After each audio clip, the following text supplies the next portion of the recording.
Over the summer and early fall, Lieutenant Governor Polito and I visited communities and neighborhoods across Massachusetts to speak to small business owners, to tour downtown commercial districts, and host conversations with entrepreneurs and the local organizations and leaders who help them. Along this tour, I was able to visit 24 different cities, towns, and neighborhoods where we heard stories of small business resilience, and I saw firsthand how Massachusetts small business owners are investing in their local economies and communities.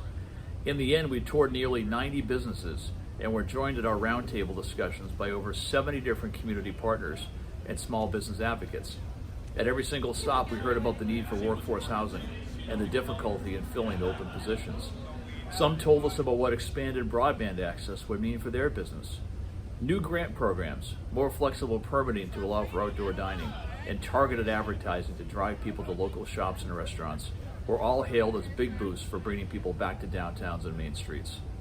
Folks we spoke with also made it clear that the state needs to continue to get the word out about resources like technical assistance that are available to entrepreneurs. That being said, I was constantly struck not only by the diversity of the businesses, but by the sense of optimism after such a trying time. It was also terrific to meet in person the stellar organizations and stakeholders who day in and day out deliver vital help and mentoring to these businesses. It was a real privilege to be on this tour and to hear from businesses that received money from the state's small business relief program. Over $700 million was distributed to over 15,000 businesses. It was a real privilege for Mass Growth Capital to distribute those money, and through our extensive network of partner organizations to make sure that that money got to those businesses that needed it the most.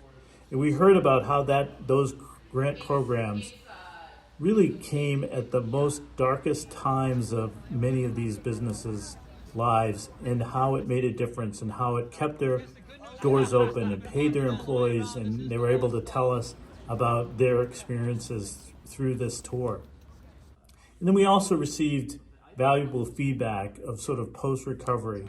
And one of the things that we have to really think about as we serve these businesses, and again, we look at their feedback and how it has affected them and what can we do better as we move forward. It was invaluable to have the Baker-Polito administration visit the communities that we serve, talking with business owners of colors in our communities and hearing what is happening on the ground, behind the storefronts and behind the scenes, directly from those business owners.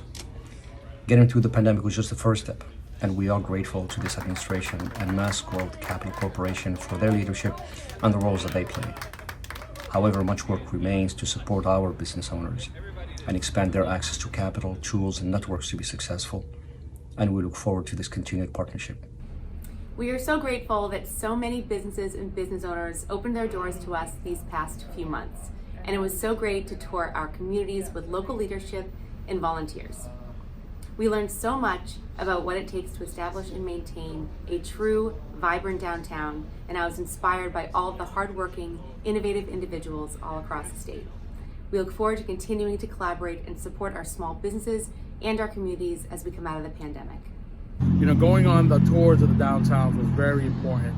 We heard from minority, women-owned businesses, their experience with COVID-19 really mirrored what we were seeing up in Lawrence my time as mayor.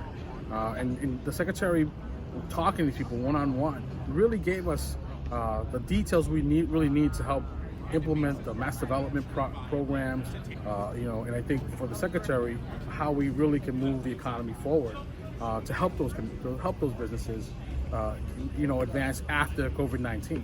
It's been very important to do, and it's really nice to meet the people and help them with the programs that we have in mass development to have a better future. The conversations we had on this tour were just part of an ongoing dialogue.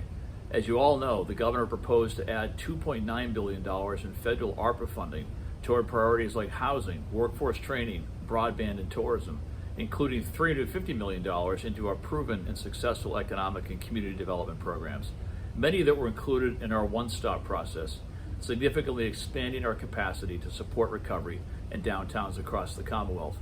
We will continue to work with our colleagues in the legislature, a number of whom joined us in their communities, to meet this moment with urgency. Thank you to all the businesses who opened their doors to us on this tour, and to the dozens of partners who continue to support the owners and entrepreneurs. Your valuable stories, feedback, and insights are essential to keeping this partnership moving forward.